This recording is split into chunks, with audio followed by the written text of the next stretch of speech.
એક નજર કરીએ આજના મહત્વના સમાચારથી। જંબુસરમાં આરોપીને પકડવા ગયેલ પોલીસની આંખમાં મરચાની ભૂકી નાખી પોલીસ સાથે ઝપાઝપી કરી જાનથી મારી નાખવાની પોલીસને ધમકી આપી।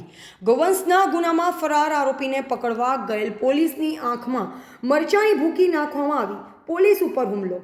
આરોપીને પકડવા પહોંચેલ પોલીસની આંખમાં આરોપીની બહેને મરચાની ભૂકી નાખી।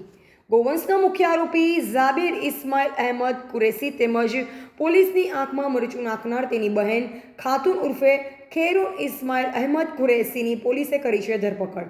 જંબુસર પોલીસે વિવિધ કલમ હેઠળ ગુનો નોંધી આગળની વધુ તપાસ હાથ ધરી।